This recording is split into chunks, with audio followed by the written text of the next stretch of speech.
সাবেক স্বরাষ্ট্র প্রতিমন্ত্রী তানজিম আহমেদ সোহেল তাজ বুধবার ১২ নভেম্বর ভোররাত ৩টা ৫১ ঢাকার হজরত শাহজালাল আন্তর্জাতিক বিমানবন্দর থেকে যুক্তরাজ্যের উদ্দেশ্যে রওনা করেছেন।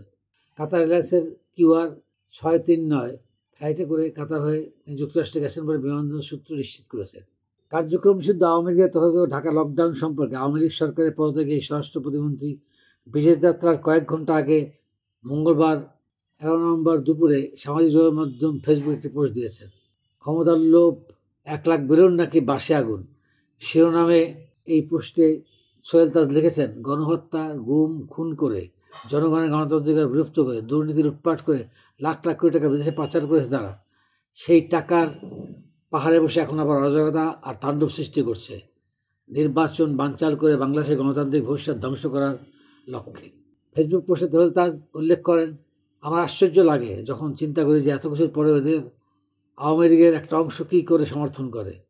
এর মানে একটাই, এরাই ছিল সুবিধাভোগী, আর এখন এই পরিণতি হিসাবে খেসারত দেবে নিরীহ নিরাপত্তা নেতাকর্মীরা। মঙ্গলবার রাত ১টা ১১ সোহেল তাজ তার ভেরিফাইড ফেসবুক পেজে একটি পোস্ট লেখেন, চেক ইন শেষ করে ইমিগ্রেশন ক্লিয়ারেন্সের অপেক্ষা করছি।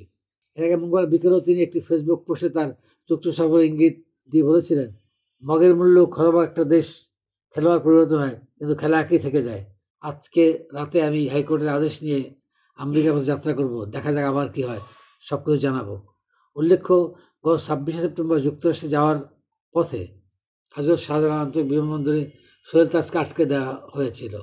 তখন বিমানবন্দরের ইমিগ্রেশন কর্তৃপক্ষ নিশ্চিত করেছিল যে ভ্রমণ রোধ থাকায় তাকে দেশ ত্যাগের অনুমতি দেওয়া হয়নি।